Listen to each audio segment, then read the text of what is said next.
Welcome to In the Dark, everyone, and welcome back to my return listeners. It is great to have you all here with me tonight. Here with us today, we have world-renowned researcher in the Bigfoot world, Ron Moorhead. I am super excited to share this with you guys. Can't say enough about how much I enjoyed talking to Ron and getting to know him more. I've always heard such great things about Ron as a person. He's fun, witty, and intelligent. I mean, he's just great to talk to. He's the one who had his first encounter with Bigfoot. He was on a camp out, like on a hunting trip one night, and he's known for the Sierra sounds. So if you don't know what they are or haven't heard them before, please search for them online and you can hear them. It's pretty crazy stuff. He's also an author and is working on his third book currently, and he's got some CDs as well. I could go on about him, but we'll get you into the show to hear for yourself.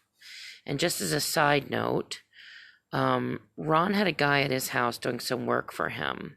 So during the interview, you will hear some sounds off and on that, really couldn't be helped, like some grinding and, whatever tools he was using.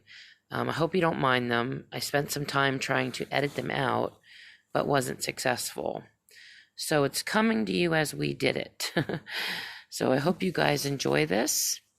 And here we go. Hi, Ron. Hi, Tracy. How are you? I was just literally trying to message you to see if you had gotten my link yet or not. So I just did, yeah. Yeah, I didn't have it upstairs. I got a guy out there working, and he was making a little noise, so I just came downstairs. So yeah, plugged it back in. There it was. So great. Thank goodness. Okay, that's so cool. I'm really excited to talk to you today. Can you hear me? Okay. Yeah, can you hear me? Yes, very well. That's good. Yeah, I've been hearing so much about you for so long, and finally I was just I really need to contact you and just have maybe a little bit of a different conversation than you've had with others. Who knows? Because I'm sure you've done so many interviews. I've done a few, yeah. I imagine since 1970. When did you start doing interviews? Oh gosh, it was a few years after 71. Probably late 80s or no, mid 80s, something like that, when I started actually going on circuit with Al Berry. We started just going to some of these events, and he's the investigative reporter that we took in. He and I started talking about the sounds and giving them out to everybody, and anyway, just kind of grew from there. I just seem to get pretty busy with this now. That's all I do. I've retired from my businesses. Yeah. You're retired now. You also were a gold miner. I understand. Well, I wasn't a miner. I was involved in a company that messed around with gold. Did you? Okay, yeah, that's how you can lose a lot of money. Yeah, I'm sure. Well, the way you make a small fortune in gold mine is put a large fortune in it. Oh, I can imagine. I own a business too, and I know exactly what it's like just spending money, putting it back into the business. It's sometimes you feel like you spend every dime back in the business and you don't make anything from it. But where I made my money was in the hospitality. I had several restaurants and a hotel close to Yosemite. Did you? Yeah. Okay. That's great. I didn't know that. That's really neat. And then you decided to get out of all that and retire from it? Well, I did that in 2008. Yeah, I was, I'm 80 years old now. Yeah. And, I just, I made enough to where I had my banker and my accountant bought me out of all my corporation. Well, so now I asked you, I made a statement about you've been doing this since 1971, but how long did it take you after you had first heard these sounds? Like, how long did it take you to start actually, I imagine you started to talk about it right away, but I mean, until it started becoming something that was really public for you. Actually, we started talking just to our friends and close friends and families. All we talked about it too, because it's just so strange. And if you tried to talk to people, most of them just put their arms crossed and they don't believe you anyway. So, of course, we were all businessmen. I was, and so was Bill, my friend, who's a contractor, and I had restaurants at that time too. And the other guys involved were also businessmen. And anyway, just we let Alberry do the runaround for us after he started fostering the studies at the University of Wyoming, and he kind of got me involved in going out and talking to people about it, and that's what I started doing with him. And was that what was their reaction initially? Was it them just thinking you were crazy, or? No, it was the Bigfoot people generally, people who wanted to know about it. I think Matt Moneymaker, he heard our sounds in 1996, just 1995, 96, just before he started the BFRO.org, and he put some of our sounds on his site, and that kind of got him going a little bit. And then Yeah. of course, Dr. Curlin, who did the study on him, that's what was major to us, because he's the only guy, a professor, academia, that would touch him, because he did an unbiased report on him and studied him for a year. Found out that they were not manipulated; they were original, and they were outside, inside, and all over around the human range. And, right. That was quite a remarkable. He gave that information to a seminar in Vancouver, BC, in 1978, Anthropology of the Unknown, and wrote a paper on it, and put that paper's in a book called Man Like Monsters on Trial that UBC press printed in 1980. And he gives us details of his study and what brings him to what he thinks, and pretty interesting. And has anybody thought about the father? I know that, there's been talk of the mother. The mother was a human woman, and then the father is of unknown origin. Well, that's probably the DNA that you're thinking about. Yeah. Ketchum did years ago, a few years back. And yeah, there's been a lot of talk about that. We didn't collect any DNA up there. We didn't have DNA in the 70s. That's when they were coming close to us.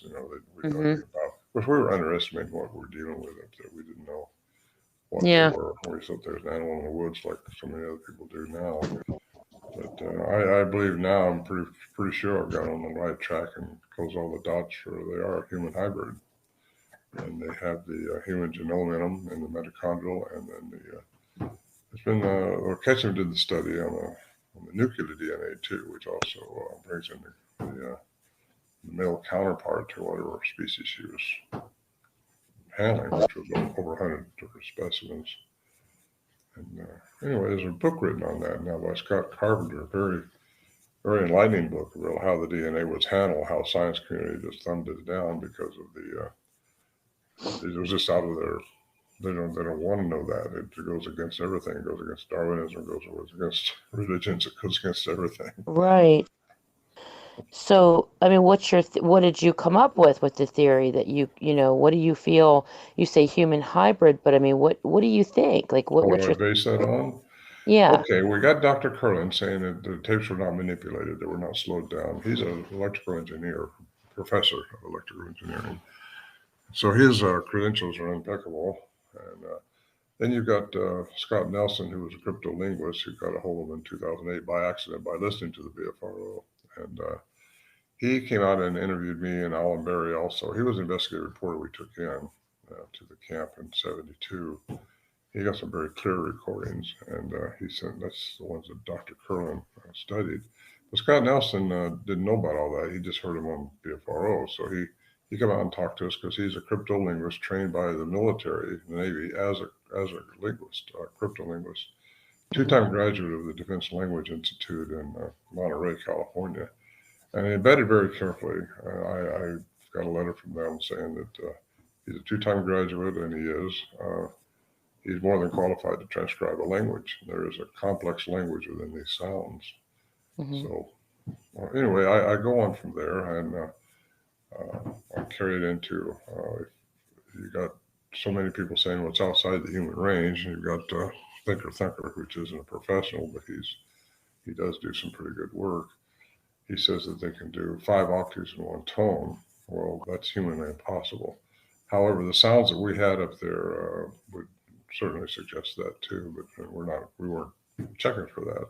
Just the sounds that he heard on our tapes showed that on his spectrogram. So we've got a lot of information on it, but the big kicker for me is what really puts it together for me was the alien intervention, I think. I've seen a UFO up there. I've seen just things happened up there that was not classical. You couldn't answer with classical science.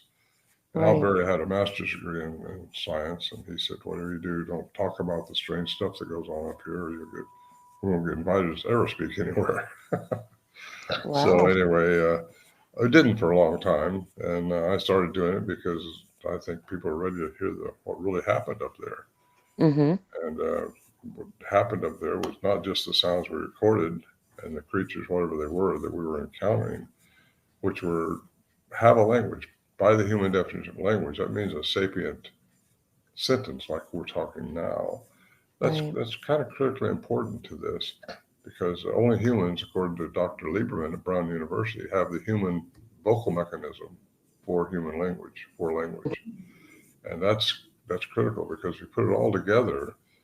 We had a sound specialist too in California, one of only 10 in California, who was a court certified in several languages, say that she challenged us, anybody, she heard them, she said, nobody can duplicate these sounds. And she could duplicate just about anything.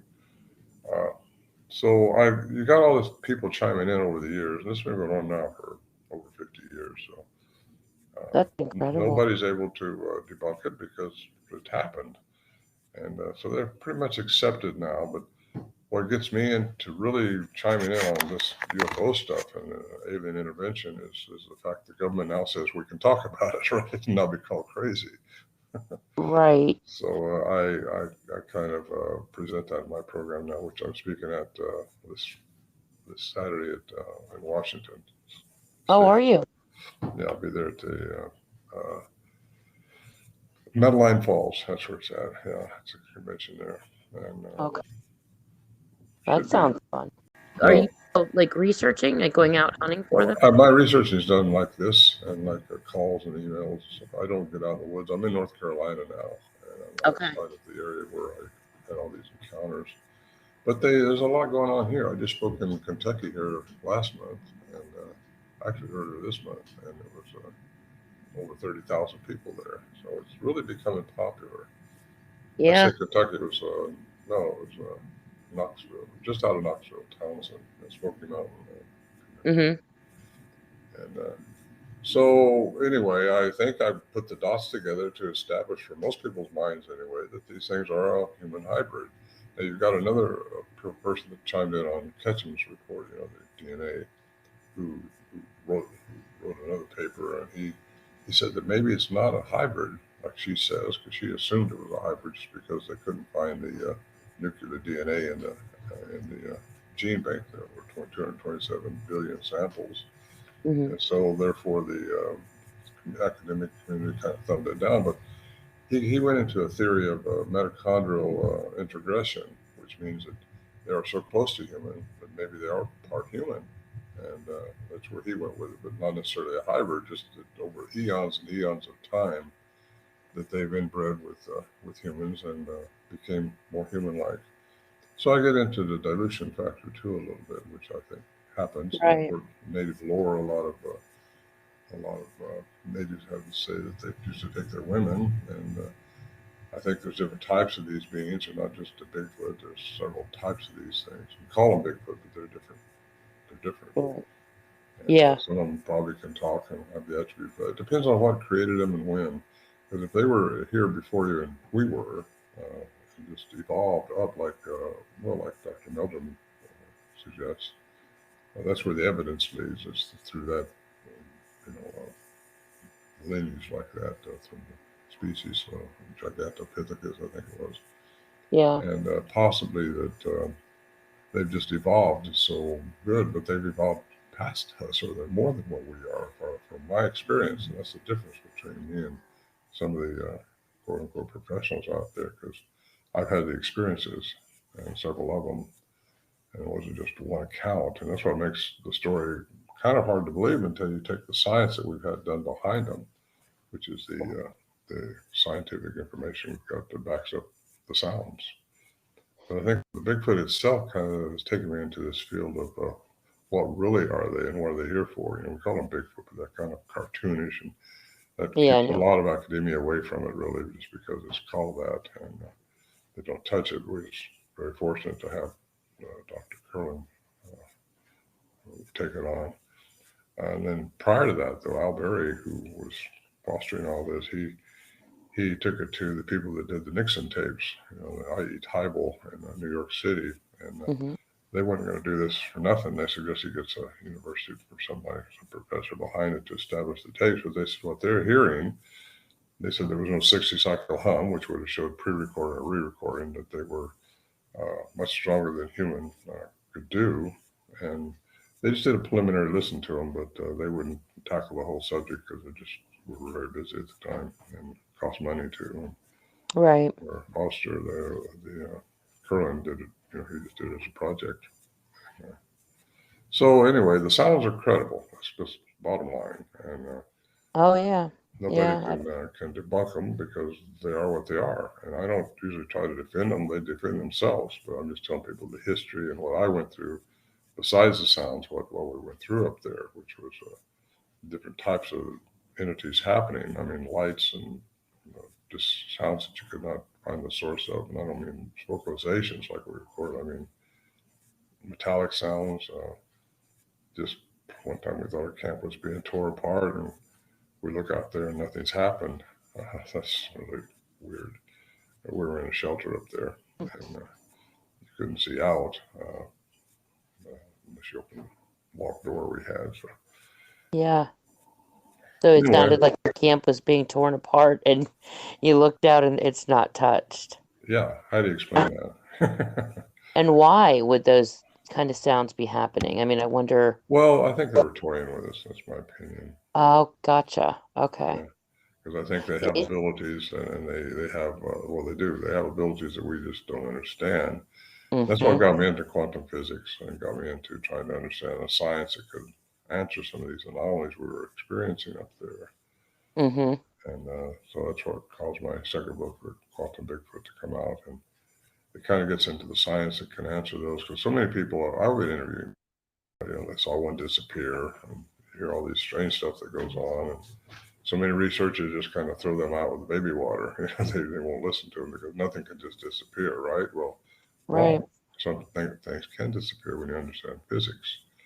And they just haven't done their homework when they say those things. Because that's why I try to encourage any researcher to learn some what quantum physics is all about. It's how the universe works, not just the micro world, but throughout everything. According to Dr. Stephen Christopher Blair at West Texas A&M, everything from the atom to the cosmos, the stars, works through quantum physics. So what we have is we live in a three-dimensional environment, and in that environment we only see within certain frequencies. There's such thing as energy, frequency, and vibration, according to Tesla, according to science. So if you get into energy and frequency and you understand what's really going on from the micro world on up, all the way through us, I mean, through the stars, you realize there's things we can do and there's things going on that we just got to open our minds to and understand that's the science, and that's undisputed, really. And people can dispute if they want to, but they just got the head in the sand. Yeah. So, but quantum science is a science, and I've asked these classical science, what do you think about quantum physics being involved in this? And they say, we don't even want to hear about that because they can't even wrap their head around it, but you can wrap your head around it. It's not that difficult. Right. It's just understanding what's really going on all the way down to subatomic level. At the subatomic level, we are energy vibrating at a frequency. And if you can find that frequency, you can change matter. And you got Dr. Paul Dirac from Florida.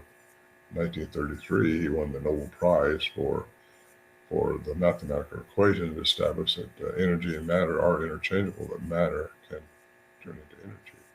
And it was in 2012 when CERN over in Switzerland, the collider over there, proved that physically energy can turn into, or matter can turn into energy. And anyway, in Einstein's equation equals into mc squared. That's energy equals matter.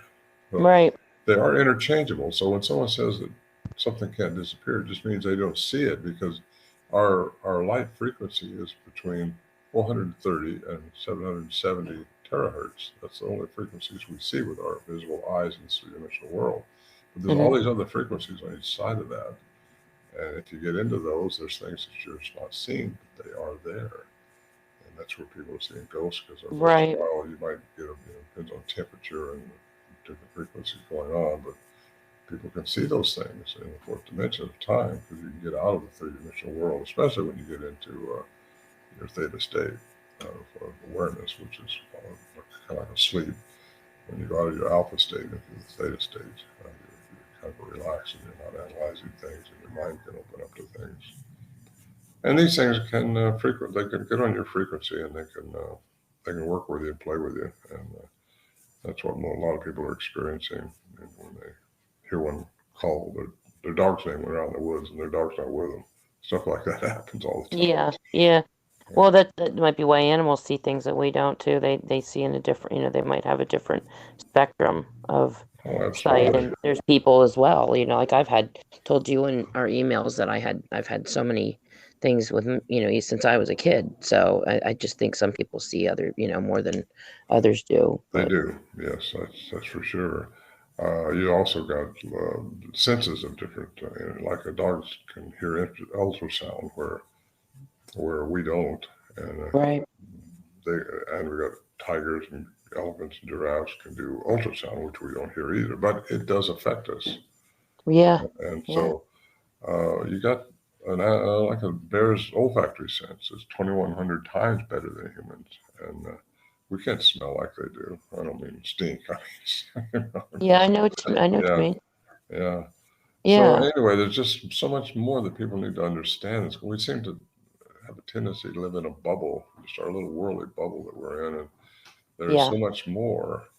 And I got news for people. 1947 in Roswell, it was not a weather balloon. Now the government says that, and they admit there was UFO and aliens. And so aliens have been coming here. I've witnessed their effects of some of their actual bones in South America. But have you? Yeah, I've been all over the world. Really, I've been into South America twice on an expedition with 2 different scientists, and examining the elongated skulls and some of the megalithic structures down there. And there's things down there that you can't do today that they've done in ancient. So I know that higher technology has been here on this planet in the past, and yet we have a tendency to think, no, we're the smartest people going on. Well, no, we're not. There's more going on. More has gone on. And I suggest that these Bigfoot things have been here probably longer than we have. We were created by the light people, and it's not just biblical, but it's a lot of ancient texts has this, how the light beings came down through the stars. They call them gods, and they did things, and they gave technology, and even got the good book, which says 1 John 1:5 says God is light. And then in the Genesis, you've got, and I don't want to get religious on you here, but Genesis says that let us make man in our image. And you've got all throughout the Bible, if you really take God, it's plural. And so you got these light beings, which are high frequency beings, made us from the troglodytes, the caveman. So I don't deny Darwinism. I just think they're missing something there. Well, people put different spins on it. Like they'll call, I hear a lot of people say, like you said, they'll call it like a light being that came down and created it, but they won't say it's God. It's just a perspective of it. It's like, well, that's, when you look at some of the stuff, you're like, you have to almost go back to the biblical and say, how does that tie into this exactly? And how is our perception of the Bible, the way we look at the Bible, I think has been like a conditioned way. And I don't know how to word this, but like if you take yourself out of what we've learned the Bible to be and how it is, and, kind of change it into different ways of describing it. Like, just like you said, like a light person or light people came down and they created us. It could be another way of saying God. Do you know what I'm saying? I think you're right. You're right on target there, Tracy. Yeah. Yeah. It's just whoever writes things, like whoever's in charge of the people, writes the narrative and controls the narrative. Yeah. This has gone on since the beginning of time, and I think it's gone on through biblical writings and interpretations and things like that too. So you have to look deeper into things, not just take, like you say, we've been conditioned to believe certain things, and if something goes against that, it's called cognitive dissonance. And it's Yeah. just hard for people to accept new information that goes against their paradigm. It really is hard for people. I've had my relatives, I had a relative, she's passed away now, but she couldn't believe they exist. She thought they existed, we'd know about it. Yeah. I thought we know everything there is to know. Yeah, there's, So I mean, that's really putting your what head in the more do sand. you need? You know? I mean, how much more, like, you're talking around the world, all, hundreds, thousands of years, generations of different cultures that have seen these things. And I don't understand what more people need. Right. It just doesn't make any sense. I mean, they just really can't grasp it. But I know what you mean about people. Just the closed-mindedness. And there's some of the people that will believe in like ETs, but they won't believe in Bigfoot. Like they'll pick certain groups they believe in, but they won't believe in others, even though they've been seen, and there's been many accounts of them. And it's just like, wow, I mean, how could you not have an open mind about all of it, really?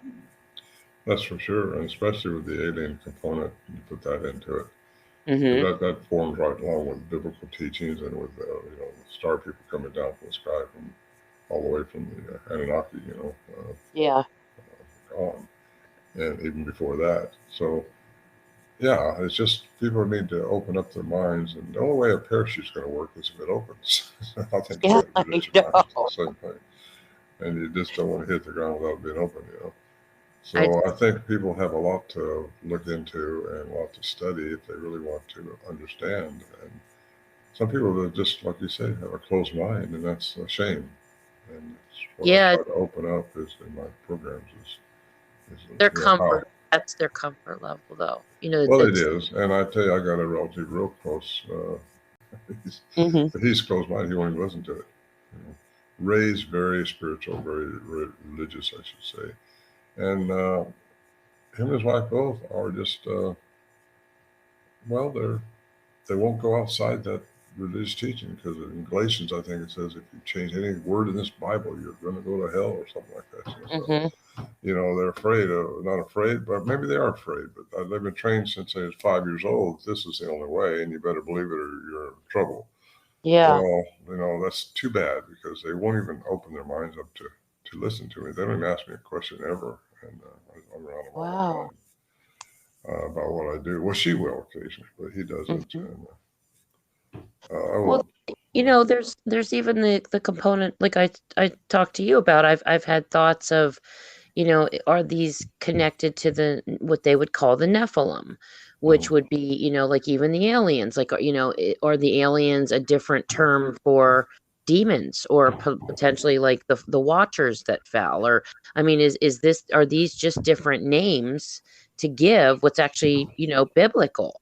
yeah, And yeah. A lot of people think they are definitely the Nephilim, but then there's other people that say they're not malicious at all. So I just go with I think there's a lot of aliens, and we can call them whatever you want to call them, but they're able to come down and mess with us in our three-dimensional environment, even though they come out of a different dimension, I think. And the Nephilim in Genesis 6:4, I think it is, where it says sons of God. Well, those are fallen angels, but they're also aliens, synonymous. right. And what they did, they was corrupting the human genome. And going way back, you find that Native Americans say they have inbred our culture, which makes some of them more human-like than others, in my Yeah. opinion. Because the tracks, like in the Roger Patterson tracks, I know Bob pretty well at Gimlin. In fact, I got one of those tracks from the Patterson film site, and they're not like ours. They're more split. Ours are bigger. Definitely ours. What we have a complex language, which I'm not sure all of them have that ability. Mm-hmm. And again, different aliens have been coming here, different types of aliens. I mean, the star system's huge, and for somebody to think there's only one kind of alien coming here, that's another way of putting your head in the sand because so many have came here, and we got. I think they've corrupted the species, just playing around with all kinds of species on this planet, trying to hybridize their culture to this planet, probably to acclimate their culture to this planet. That's why Right. it's the jewel of the solar system, and I mean it's just it's got everything. Yeah, it must be. It must be. And we're just warring and screwing it up with everything else. So. it's too bad, but we got to change all that. And I'm What hoping was to do my part. what I just want to go back a little bit. The one question I really had for you that I kept seeing and feeling when I was thinking about doing this, just this, having a conversation with you. What were you feeling the night that, back in 1971 when you initially, I mean, what was the experience like emotionally for you to be out there and hearing? There was a little anxiety going on because everybody was still, we didn't know what we was dealing with. Just some kind of monster, huge something out there, and one of them. And they could come in that shelter anytime they wanted to. And we were all heavily armed. It was a hunting camp. The Johnson brothers have been going there since 1958. And it wasn't until 71 when these things kind of let their presence be known. So we don't know how long they've been around there. Looking at it, watching the hunters. And again, it's a hunting camp, 8 miles in the wilderness. And it's a really imposing area to get to. It's not like you backed our truck up to some dirt road and had a 6-pack and started recording these sounds. Right. It's a trek, and you got to be in shape to get there. Have animals run, the good animals to make that trail. And it's quite a place to get to.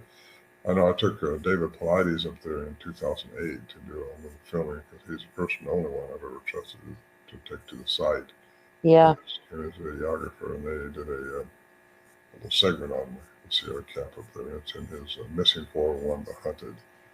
And I got about 15 minutes in that, and they did a real good job of reproducing light that I'd seen 2 years earlier when I was up there. It just went right through the trees. It was a elongated light, and I don't know what to think about that. It was just nothing surprises me. Just nothing. Of course, I don't get surprised by anything anywhere. People tell me, I just listen to it. Yeah. If it falls into something I can explain, I'll try to explain it. But if it doesn't, I'll still listen to it. But that's right. That's what I think you got to do, is be open-minded and hear everything, and don't throw people out just because they saw one disappear and you don't think they can disappear.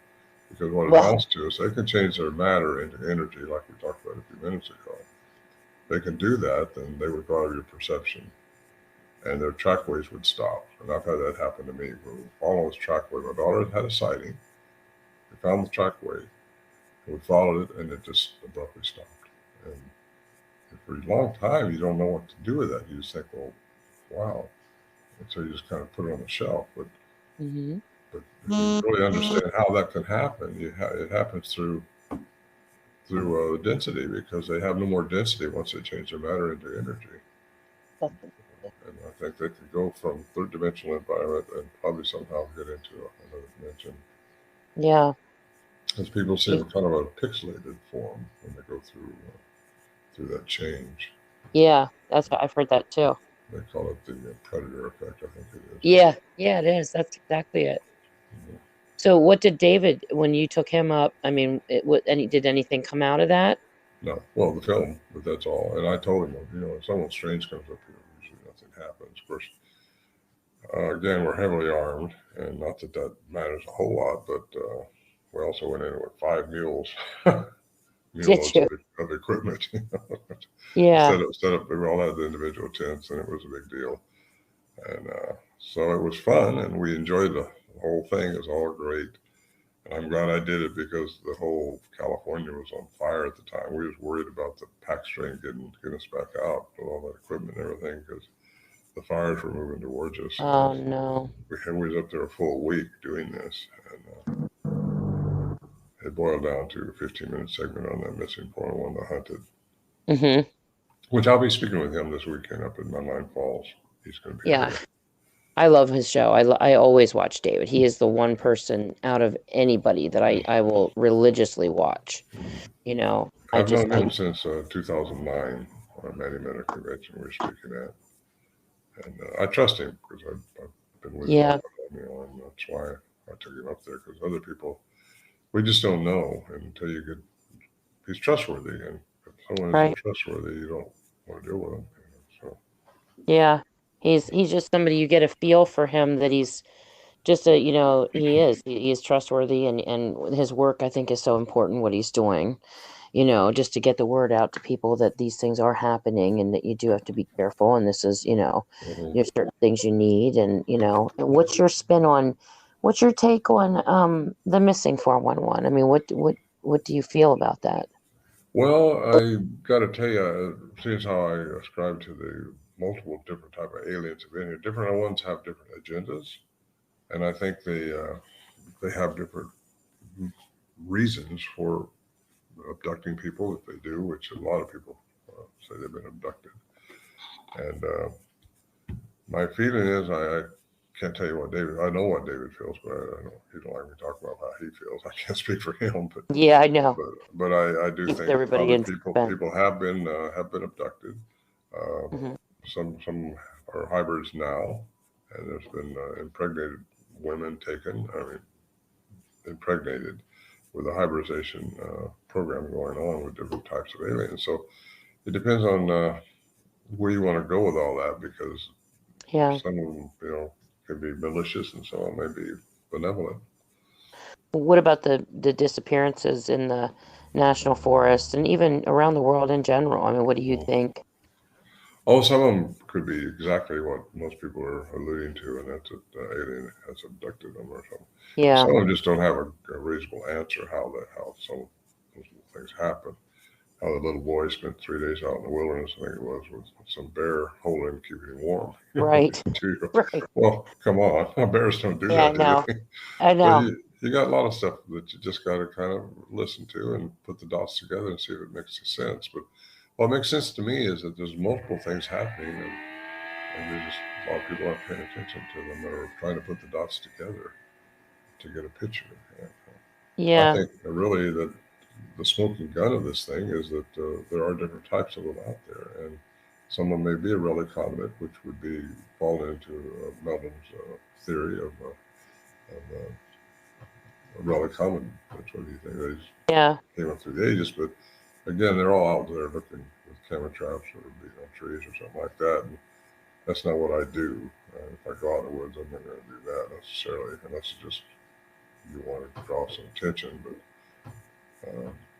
it's don't have people blast my sounds, which is a really no-no. I've had these things charge at them.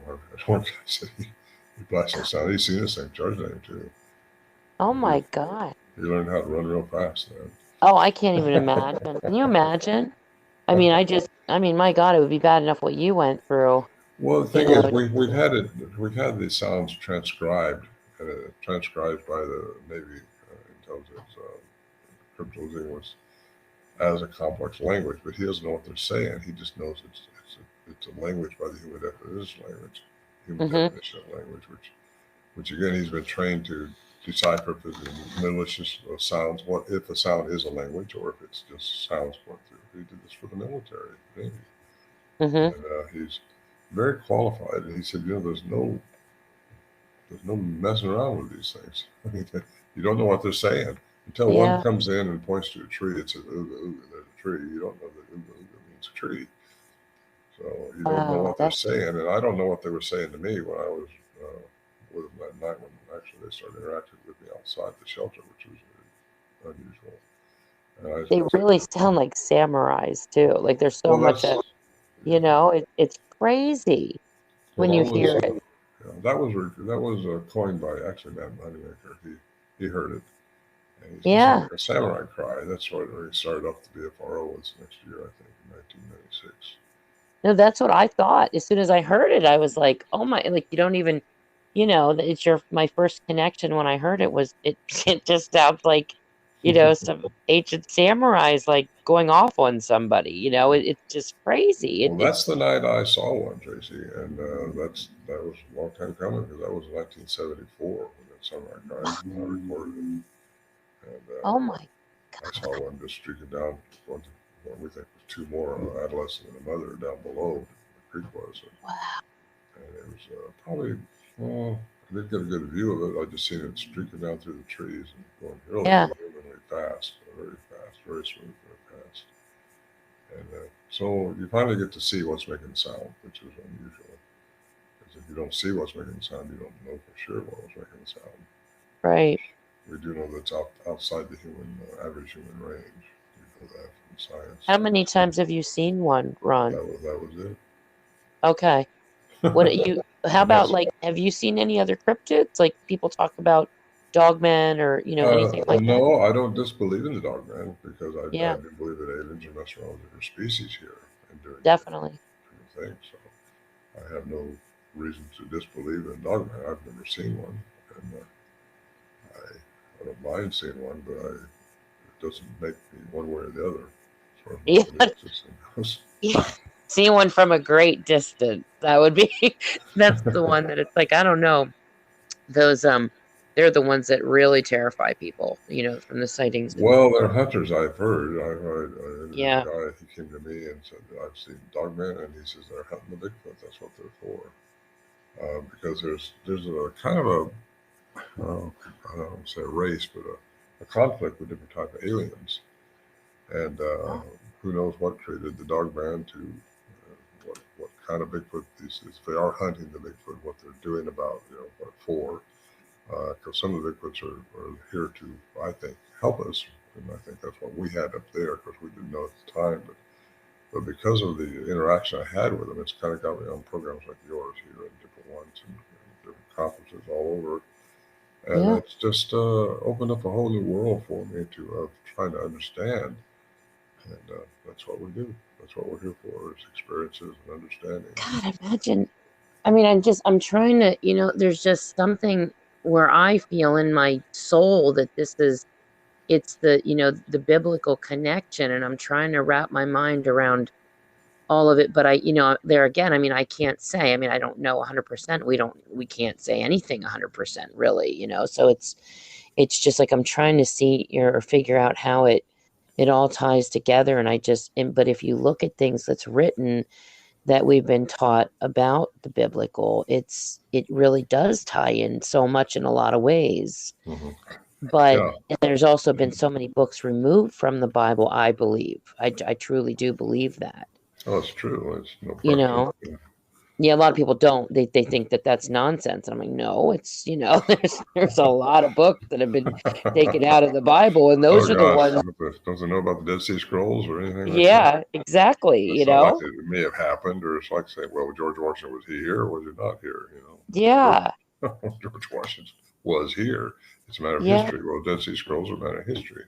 Exactly. And what they're saying and what they're interpreting out of them is still happening. And you get the Book of Enoch too, which was not. That's one I love. Yeah, and it just goes into alien intervention and what they were doing, and it just fits so with everything we're talking about. Yeah. There's so much in Enoch. I mean, those are the books I think especially people should be reading right now. And this time is getting a hold of the Dead Sea Scrolls and all the books that were removed that they can find. Because, I mean, if there's a reason those things were taken out, there's stuff they did not want us to know, apparently, too. So like I say, whoever's in charge is going to control the narrative. From Constantine all the way through King George or King James, I should say. King James. It's 36 scholars.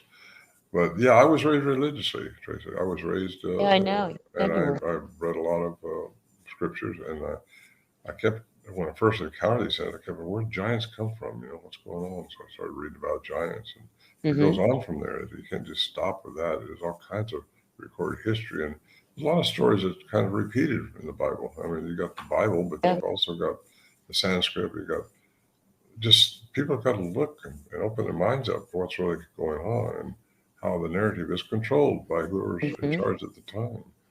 And a lot of things, I mentioned this to somebody last night, even in Hebrew, where it says it's easier to go for a rich man to go through camel to go through the eye of a needle.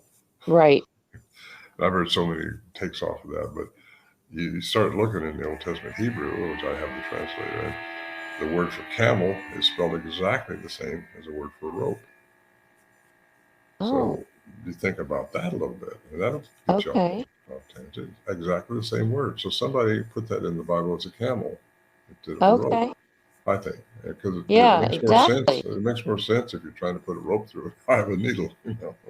Well, it really does. Yeah, you're right about that. And I've heard people say, "Oh, there's a place over in Jerusalem or something where there's a gate there, and a camel, so you have to take everything off of it, and squat down to get through this gate, and all kinds of theories, but I've never witnessed that myself or know that. But it's their interpretation, like you said at the time. It's it's what they know, and so they're portraying that through their writings, and then then we spend how many decades or whatever trying to decipher things that maybe some of the things don't even need to be deciphered. They might just be face value what they are. Could There's be. I like there's red letter editions and get into and Aramaic. If you get into there, that's the language mostly that Jesus spoke, and listen to what he's saying, because he never said worship me. He said follow me. And I couldn't find anywhere in the Bible where it says he says worship me. He wants you to follow what he's doing, and if you follow his teachings, and it's all about love and compassion. And you got any religion that follows that teaching, they're on my thumbs up list. I don't care what they want to call it. That's the base. That's if you have love, and compassion for people, that's the base of everything that's good. Yes. It's nothing. Christ was right. teaching that, yeah.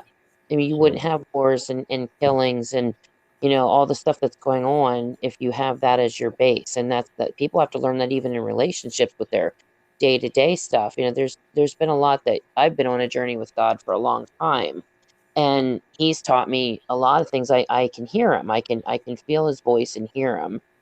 And he tells me things, and I can hear it. And people are just like, it sounds crazy. I'm like, well, it's just, this is my relationship with God, and so, I'll ask a question and I'll get an answer in some of the craziest, I've had some of the most profound things happen to me when I've asked a question to him, and like within 3 days, usually, which is kind of funny, he answers me in really profound ways. And it's just like, wow, this is really, there's something to this.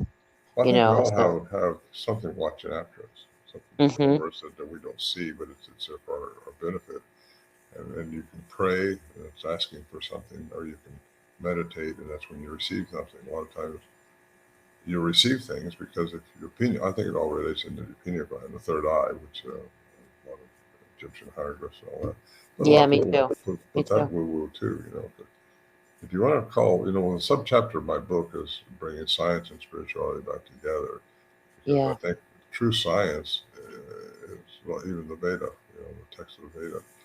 That's what Tesla and Einstein both looked into, because it gets into spirituality, and it really relates synonymously with quantum physics. That's why it does. I mean, God's even, his whole base is supposed to be mathematical. So I don't know, Ron. I guess that is kind of, my channel, when I do this podcast, it really is trying to bring the two together, because that's how my mind works. Everything to me is, it's like, it's both. It is the, the physical and the spirituality and the science and just everything. I just feel like it all interrelates to each other.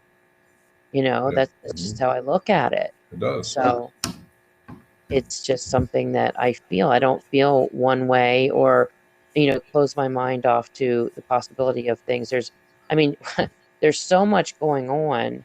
How could you possibly close your mind off to anything at this point? Right. And go ahead.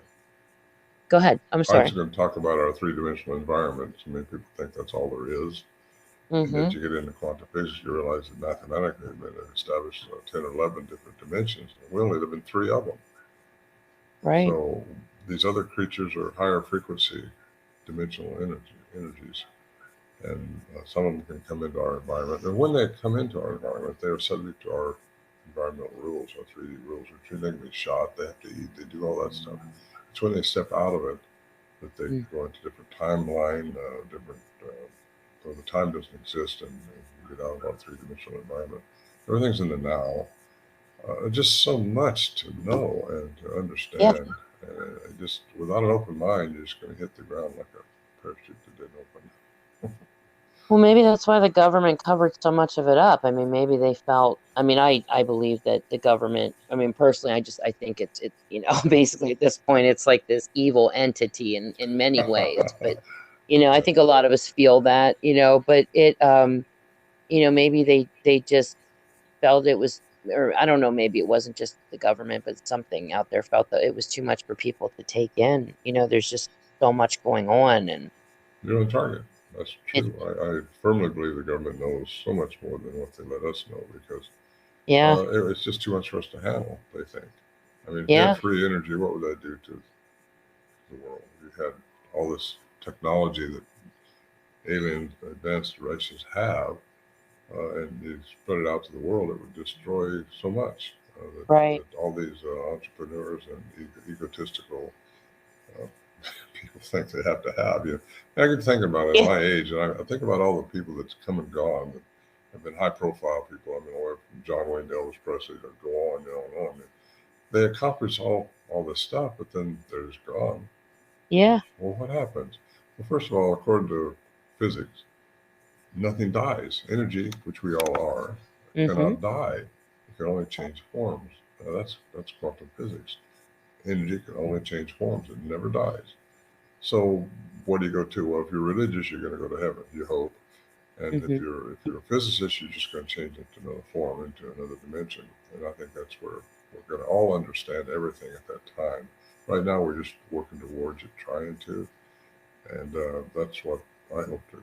Well, I think we're living in a very special time. And I hope I get to see more of it. I mean, good health as far as that part goes, but you never know. You never know. When you've responded to everything that you're supposed to respond to in this lifetime, you're not going to be here any longer. And we're here for the experience, I think. And it's how you respond to the experience more than the experience itself. So many people want to put themselves in a victim category. They're victim of circumstances. Well, no, we're here to learn. You either learn or you win. You don't lose. No one loses if you respond to the experience properly. And that's with love and compassion. No matter what happens, if you can't say something good, say anything at all. I was down at Disneyland 100 years ago. I say 100 years ago, when I was down there with my kids when they were little, and went to that Big Bear Jamboree, or whatever it was, and one of the moose up on the wall said, "Well, if you say something nice, don't say nothing at all." That stuck with me, and that's so true. It is true. And it's hard for us to follow because, like I mentioned before, when somebody doubles their medication, they can't move at the green light when they go and they're right in front of you. You want to honk your horn and say, "Come on."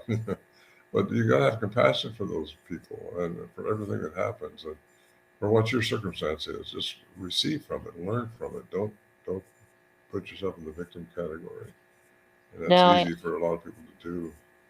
I think that there's times I'm out, and I usually, whenever I'm out in public, I look at people, and I always try to I have this philosophy that, I want to make sure that a person, leaves my presence feeling better about themselves that day.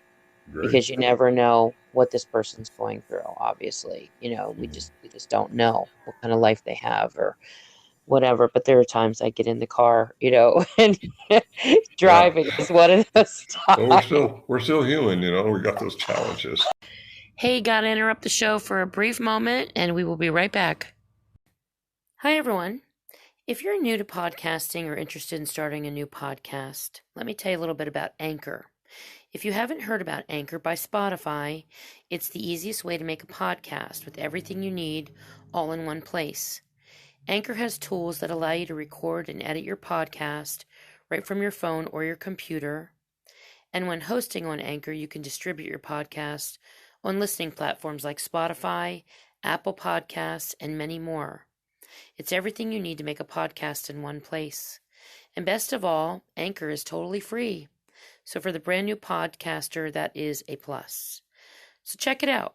Download the Anchor app or go to anchor.fm, that's F as in Frank, M as in Mary, to get started. And we are back. On with the show. I wanted to ask you, we were talking about, some of the biblical connection to some of this stuff. Do you ever find yourself, when you're reading the Bible or when you've read the Bible, do you ever feel something just doesn't feel right to you or doesn't sound right? Well, when you do, yes. I think a lot of people do. You just have to research it and see what they really meant and go into the interpretations of it. Because, there's a lot of questions. But that's what caused me to get into physics and get into readings of the Bible and looking into the history of how the Bible was written and who changed what and what was going on.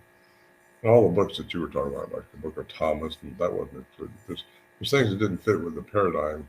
You know, Constantine did this in 26 or something like that. He only allowed the four Gospels in the Nicene Creed, and Mm-hmm. that was to try to bring all the people together in one blanket. And Wow. that was good. They did that, but it wasn't everything. You know, different books were added, and some were not included. Depends on who was in charge at the time. Like we're talking about, and that's where the Dead Sea Scrolls come in, and the different books.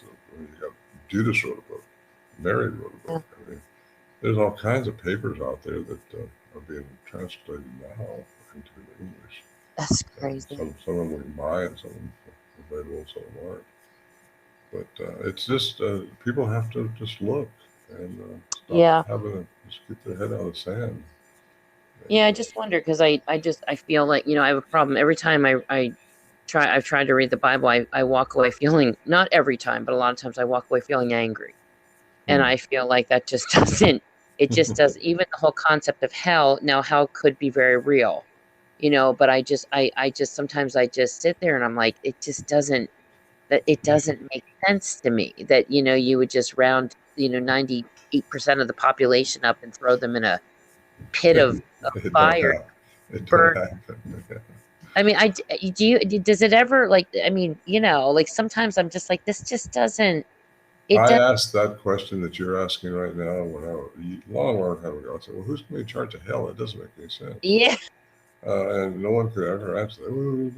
Well, the thing is, if you're supposed to burn, well, your spirit doesn't burn. You know, that's your body that burns. Nothing made sense to me there. And then you find out death as we perceive it, like we've been taught. I think it's to bring fear into people, control people.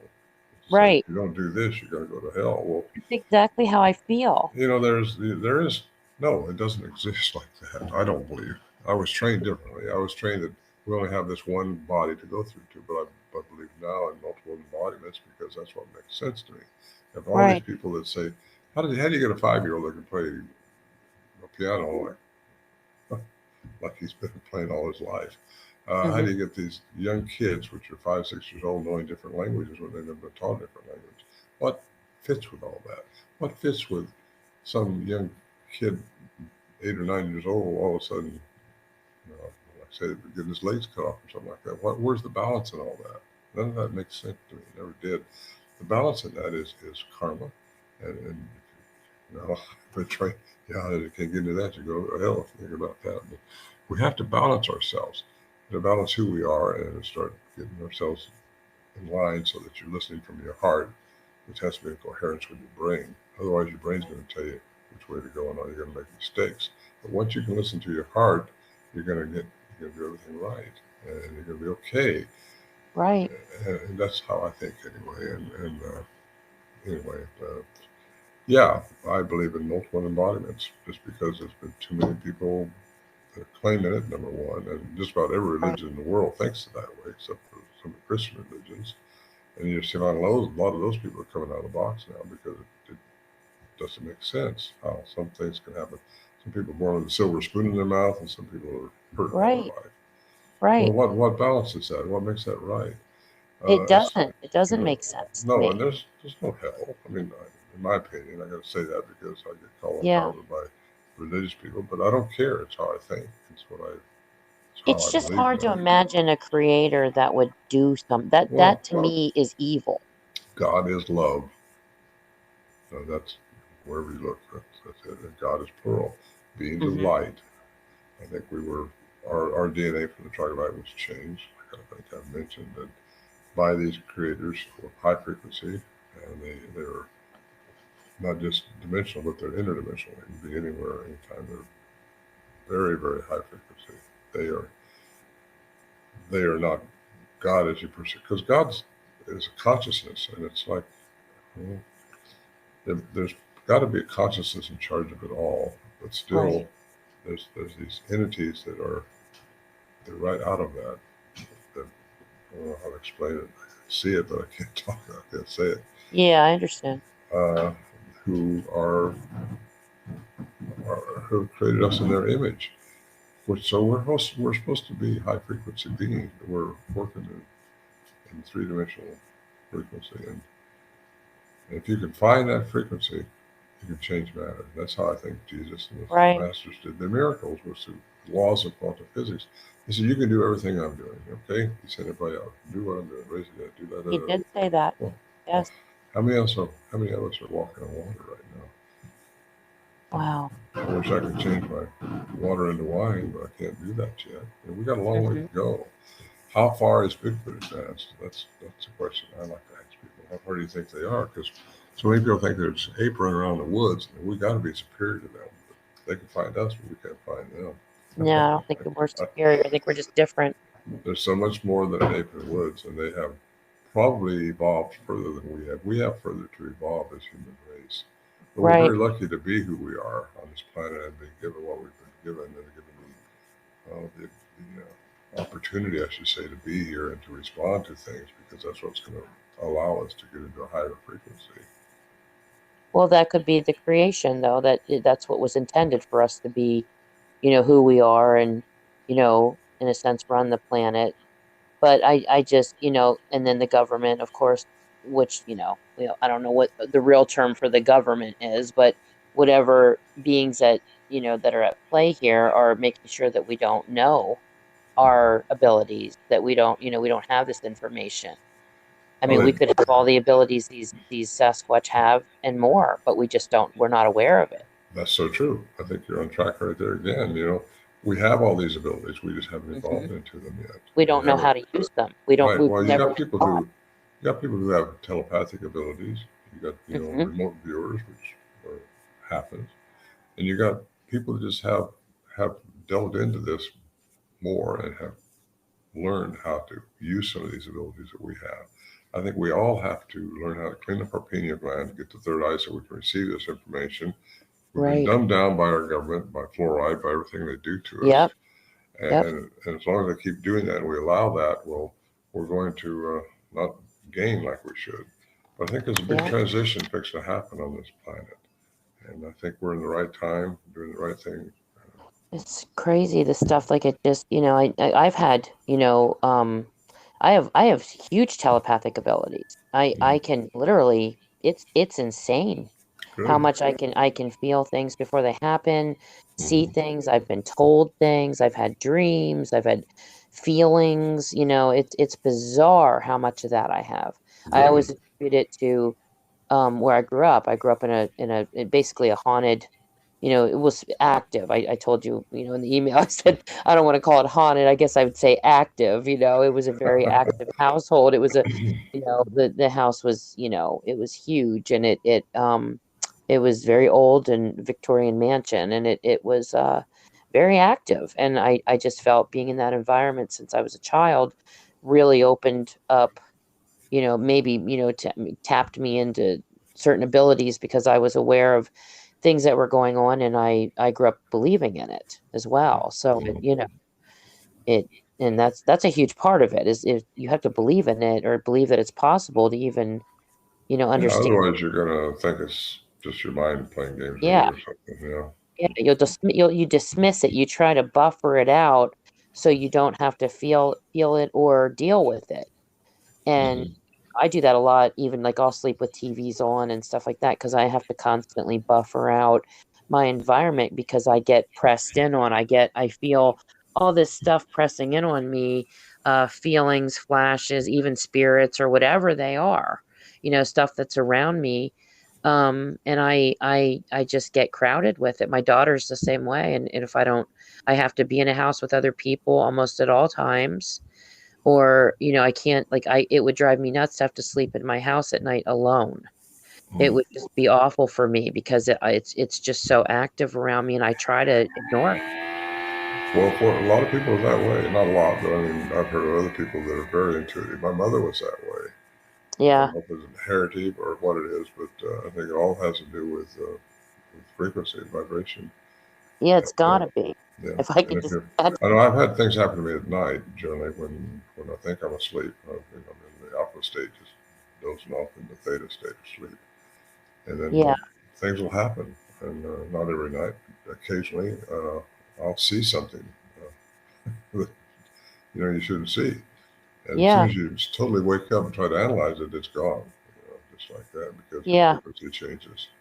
And but at night, I think it's when your analytical mind is at rest, and things can happen at that time. And anyway, it's exciting. Have you ever been in a home, where, I mean, or even your own home where it's been like active, where you felt that there were things coming in and out of it on a regular basis, or is it just stuff that just might once in a while happen, where you just, I had a large Victorian home in Port Townsend, Washington, for a few years, and Mhm. yeah, it was things happening in that house, and it wasn't every time, but things would happen. Just all Yeah. of a sudden, on the bench, my wife's purse would be on the other side of the room or something, and thrown away. You hear it, and you go look, and nobody's there. And found out in 1936 that a colonel had shot himself in that room, and Oh, he had diabetes, and he was depressed, and he killed himself. And I don't know if his energy is still there, and he just can't. mm-hmm. He's stuck there. I don't know what happens. I just know that some people, I don't disbelieve in ghosts, if you want to call them ghosts, but they're just entities that energy entities. That's a good word. Energy Yeah. entities that Yeah. have not vibrated out yet and got into another embodiment, and it's just they got more to do. Yeah. I don't know. I just Some know that. might get stuck. Yeah. There might be some that are afraid to move on because of what they've, going back to biblical teachings, that they might believe they could be doomed to hell, so they're afraid. Mhm. And I think about thoughts like that with, like cases, or maybe some people get lost. They don't know how to move them. I mean, you just don't, Could be. you I'm not. know. I'm not there. You're back good now. I couldn't hear you very well for a minute. What'd you say? I said I didn't hear you very well for just a few seconds there. Oh, I just said some people. Can you hear me okay now? Yeah.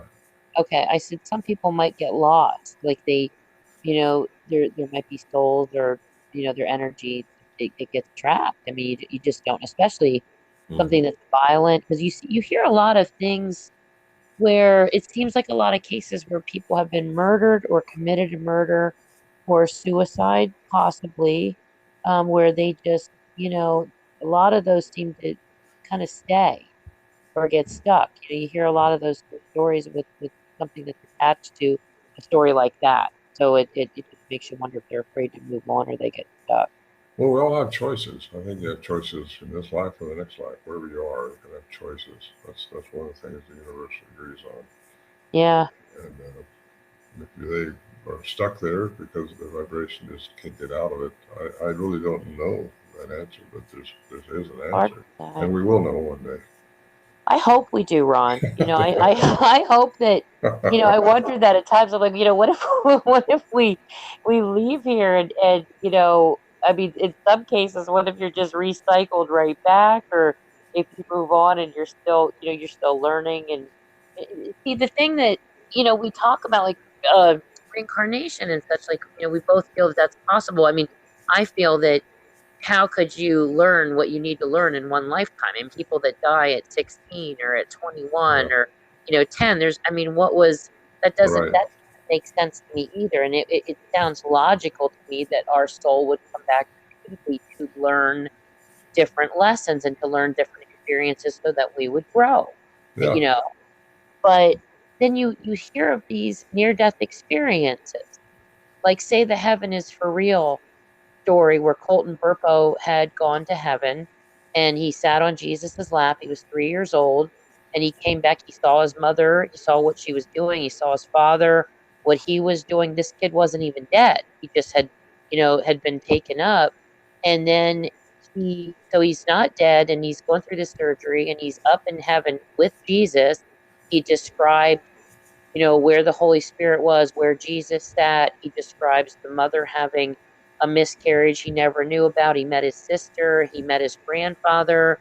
Showed his dad, like, what he looked like. He cooperated with a Cayenne's drawing of Jesus's real face, who was a Russian girl that never knew Jesus. She came from a complete atheist family. And so you hear these stories, and then And this is by the multitude.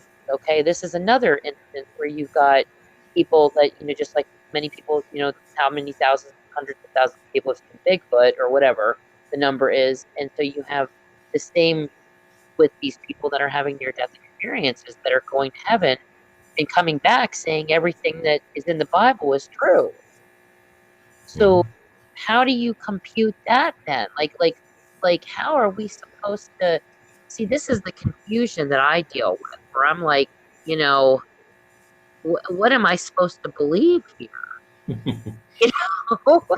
Well, according to physics too, you're creating your own reality, and Yeah, it's true. so It's true. I'm not But sure it's just where all like that goes. I think detail, there's though. different timelines, and I think timelines have something to do with it too. It's just, I don't know. Sometimes I think maybe we just keep it simple and just go with God's word, and just do the best you can and be as good of a person as you can be. I mean, that's really, I think, what it boils down to at the end of the day is to just be the best person you can be. Right. Realize who you are as a creation, being created, as a created being made in the image of something very special. Yeah. And if you realize how special that is, then if you just know who you are as a human being, because you can, we have dominion on this planet, and these Bigfoot creatures, whatever they are, called Bigfoot, I don't know what they are, but what we were dealing with up there in the Sierras might have been just pure alien. I don't know. Right. They weren't hybrids, but there are hybrids out there. A lot of them, I think, different types of them. I don't know why. I also wondered why the sounds we had in 71 and 72 were very, very aggressive sounding. And at the time, we didn't know if they were arguing over who's going to eat us or what. Yeah. 74, when they were really trying to interact with me, the sounds were different. According to the cryptolinguists, it took the same vocal mechanism to do the same, from 71, 72 into 74.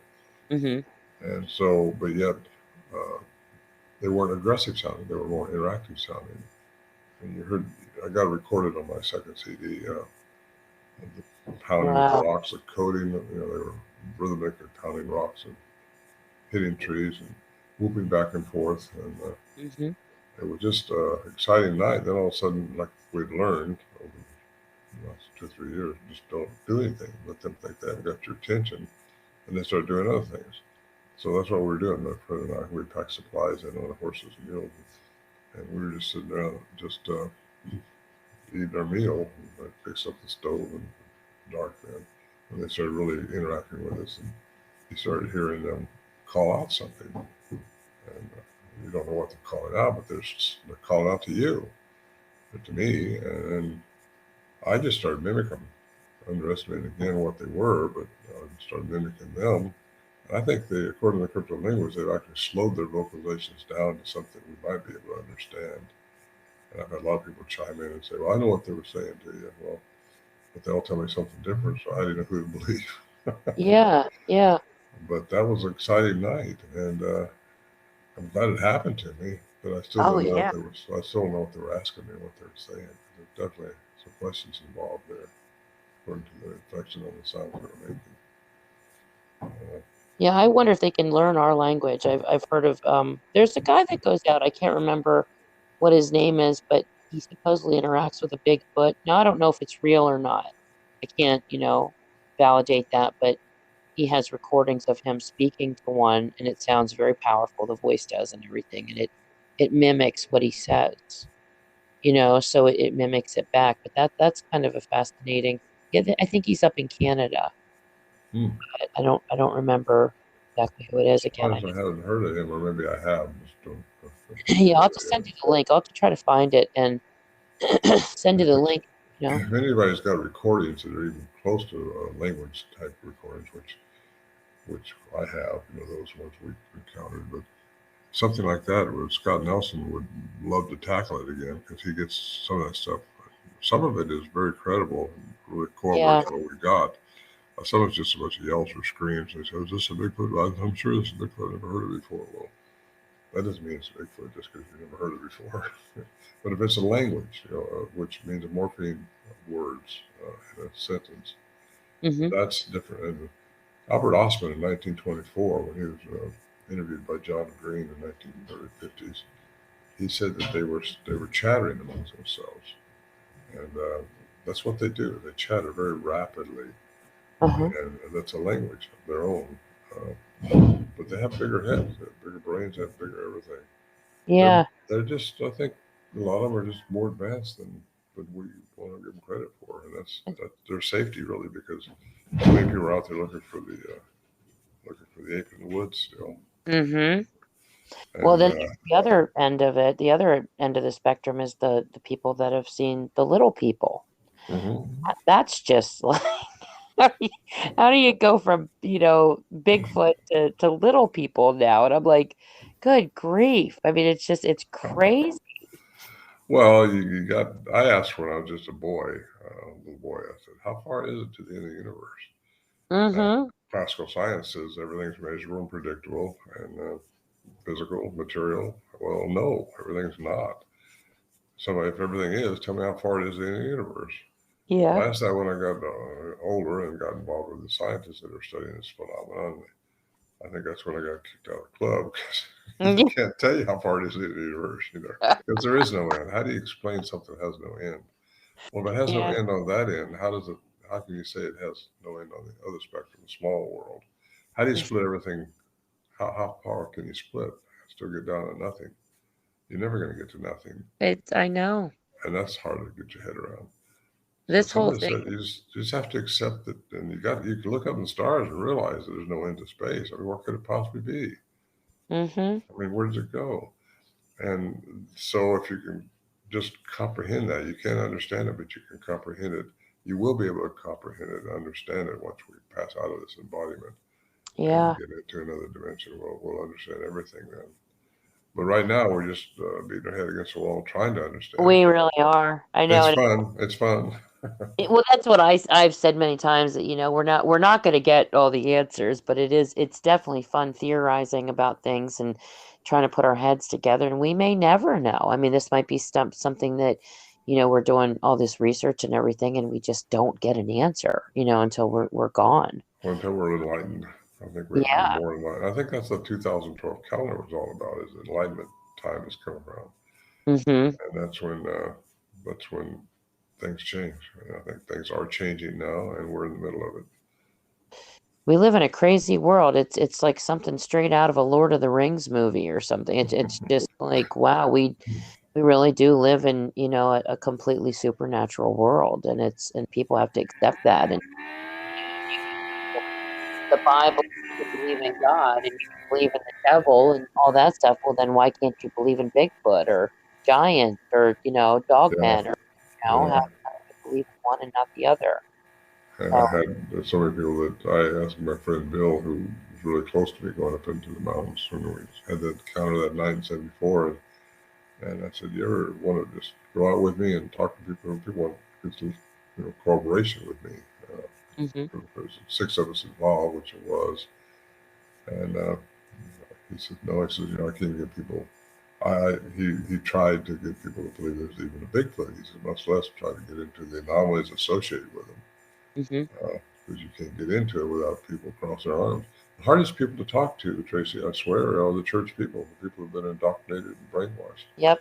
And they're the harsh ones, because I tried to present my program to them and show them a track and everything we cast and listen to sounds and all that stuff. And you see them all out there with their arms crossed like that. "Oh, I don't know about this guy. Yeah. I knew they knew me, but after that, you don't know what they think about you. So you just leave it alone if you're involved in that. Well, that's what's weird about, I don't understand even about myself, is how can I be so, I love the Lord, I believe in the Lord, I believe in, I mean, the Bible to a degree. I think there's a clear agenda in the Bible that's male driven, especially, coming from when you're a female reading the Bible, it isn't so fun. So when I'm reading it, I'm like, well, this just doesn't seem right, and there's a lot here that just doesn't add up. But I do believe in Jesus. I mean, I do believe all that stuff, but then there's this whole other flip side that I'm like, this just isn't adding up. It's not adding up to me. It doesn't make sense to me. It doesn't feel right to me. There's a whole bunch more going on here. And there's a You lot know, of people in the yeah, same boat you are, and what they'll do is throw religion out or their spirituality out, and you can't. We're spiritual beings, whether you like it or not. You yeah, can't go on. The religion is man-made, a lot of it, and it is. Yeah, I a think so lot of too. people that are raised in a religious circle, they're being brainwashed, and this how it has to be. If you go outside that parameter, you're going to be going to hell also. Hmm. And it's the ones who still want to believe, like you do and like I do, that there is something really special going on for us, and we're Hmm. going to be part of it. But get away from the brainwashing that you've had, and start studying how things are really Right. working in this universe and in spirituality. Yeah. And I think we're doing that, and we're exposing that thought pattern to other people right now. And I'm glad. I'm glad I get to do this right here. That's what my life's all about now. I'm retired from businesses, and I just I do conventions and speak on programs like this, and I like to get the word out of how I think, and if it gels with Yeah. some people, I think I've done my duty or done my job, and what my passion is, which is to reveal to people some of the stuff that I reveal today with That's how I feel. I feel like, I just, I don't, I mean, it does confuse me a bit that I have like both, sides of this where most people don't. They're either, it's all biblical and religious or it's all science. And I'm just like, this feels like it's a whole blend of everything to you. me. So, That's yeah, exactly. yeah, I'm the same boat you are. So, yeah. And you don't meet too many people that are like that. It's hard to get. And when I was excited, actually, when you talked to me when we were emailing a little bit, I was like, oh my gosh, it sounds like you have kind of a more of the same feel along the same line that I do. And I was like, that's really cool. So I was yeah, excited about that. But oh, what a world. I'll tell you, Ron. If you pass before I do, I want you to give me a visit and tell me what's going on, and well, vice versa. well, I know when I lost my daughter a couple of years ago, one of my daughters, it was I kept wanting her to come back to me what's going on. Hmm. My goal now is when I do change out of this environment is to find out what's going on with her. What Oh, choices did she make to be where she's yeah, at, because she's somewhere, and she's only 30 years old, but and left three children, and they're coming to see me here, so I get back to this convention, which I'm really happy for. yeah, But it's kind of sad for us to remain here. But if you really look into the idea, how I think and how I present it today, it's not a sad thing to pass on. Down in no, Mexico, I've been down there the Day of the Dead. They celebrate the dead yeah, because they're in a better place, and yeah, it's just some people need that comfort zone. I've got it, and knowing that whoever passes on is somewhere else. They're not burning in hell somewhere. They got a decision to make of where they want to go. If they want to learn more here or learn more somewhere else, there's a whole universe out there waiting for us, I know. and it's exciting. I think. I'm excited to go. I'm actually really excited to move on Yeah. from this at this point. I really am. I do feel that way. Well, I do too, and my wife kind of criticized me. So you can't leave me now. No. Well, that's my only worry is my kid. I've got five kids, and I have my youngest is almost 17, and he's, when death is really something that, the people that are left behind are the ones that are affected by, Exactly. Yeah. they're the ones that suffer, and that's what I don't want. I don't want for my family to suffer, but boy, am I excited to get out of here. Well, I mean, yeah, I'm just because like, when you wow. get older, and I'm older, and things happen to you. I'm still healthy that way, but Yeah. 5 years ago I had brain surgery. I had a tumor taken Oh, off my cerebellum. Then they oh my God. cut into my skull to get it off, and it kind of messed up my balance a little bit, and my Mm-hmm. hearing's deaf over that one side. So it's just something I get to respond to. It's something I'm living through. I'm not going to bump myself off because of it, but I'm not a victim. I'm just a person that had another challenge, and that's what Yeah. the challenge. So and that's another thing. I walk, but I don't go walk across logs on a river anymore. Yeah. Just my balance isn't that good. But Right. I'm still functioning physically. I had a checkup. I moved back here to North Carolina. And they couldn't believe how old I was because everything was just perfect with the numbers, and I'm happy Mm-hmm. for that. But still, how long am I going to be here? And what am I for Yeah. if it's not for what I'm doing right now the subject matter. Yeah. And where it's taken me to with opening my mind up into how things really work. It's amazing how we get, I was kind of wondering what my purpose was outside of being a mom and, running a business and all that type of stuff. And I remember one night I was like, God, you've got to show me my purpose. And then here I am. I started podcasting and doing all this research and I'm like, how did I end up here? Like, I don't even know. Like this, 5 years ago, I would have been like, you're crazy. I never would have done something like this. But I started to feel like, I was being shown so many things and being opened up to so much and had so many experiences of my own that I needed to share. I needed to, to And you talk get a about. passion, yeah, you got to do it. And that's why I'm doing this. I have passion for it. Yeah, I brought in this subject matter, and that's my passion now. That's all I it do. is. I Yeah, sell my books, my CDs. They're fulfilled through Amazon, but that's what I do. And I how many hope books have you written? 2. Okay. Yeah, actually, I got a 3rd one going, but I get kind of lazy with it because I have to be inspired, and I don't want to be. I don't want to be off subject matter, but I got 2 CDs which you can listen to that are downloadable on my website, ronmoorhead.com. Okay. I have the 2 books, which are you get the hard paperback, so you can get download to the one. My first book is my chronicle of doing this for 50 years, 40 some odd years at the time I wrote it, and it gets into what I went through and what I was thinking when I was there, and the different things that was going on with us up there. And then it actually comes with a download link that you can hook into to hear the sounds when I talk about how the sound came about, what we was doing. You can hear the sound that I'm talking about. I think I got about 24 sound bites in the download that you can hear.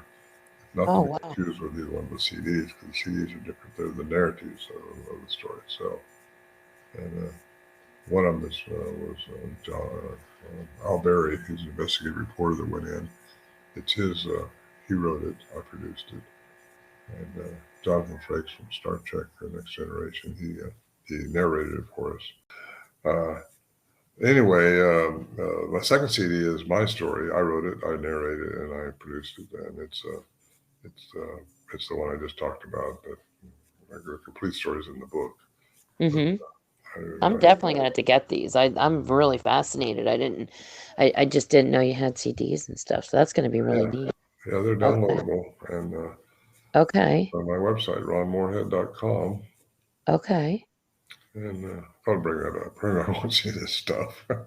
Hey, it's anything we can learn. Like I said, you just you do have a passion for this, and you just can't seem to get enough. So when somebody tells you they, especially somebody like you, says you wrote books and have CDs, it's definitely something you want to have. So there's just some people you definitely want to listen to. So I've sold a lot of the quantum Bigfoot because it's very exciting to some people. In fact, I got a lot of videos. Several people besides Pilates who recently put me out on videos because it's very popular. My idealism and what I think, how science and spirituality come back together, and how this is really working, how everything really works throughout the universe. Because I have people call me and say, "Hey, it only works in the micro world," Well, no. I mean, like I say, Stephen, Christopher Blair at the West Texas A&M, everything from the atom to the stars works according to quantum physics. And you got Edgar Mitchell, who says it takes classical and quantum sciences together to have clear perception. He was one of the astronauts. And I quote a lot of people in that book, a lot of credible people who are looking at the same thing I am, except Bigfoot's not in it. They just say there's more going on. And I love Tesla. He's one of my favorites. Me too. I couldn't believe you mentioned Tesla. I was like, I talk about Tesla all the time. I love Tesla. Yeah. He said, well, one man calls God, another one calls quantum physics. Yeah. How does that get more? Then you got 1 John 1:5. It says, God is light. Well, how do you get more clear than that? Right. It's just the way you word it. It's how you, people, it's just different names for the same thing. It's, Yeah, yeah, yeah. that's what it boils down to. People are too literal with things. They, if you call, like the Indians call it the creator, they're like, oh, well, they don't believe in God. It's like, what do you think that is? Right. I don't know. I guess you just have to break it down and think about things a little more deeper, and I can't explain it. It's hard to sometimes to talk to people because you just can't seem to get through, but You can't. In fact, I don't generally talk to people unless they have an interest in it. If they don't ask a question, they're not ready for an answer. yeah. And so that's how I look at it. I can't. These people that say, "Oh, it's baloney," I just leave it alone. Isn't that awful?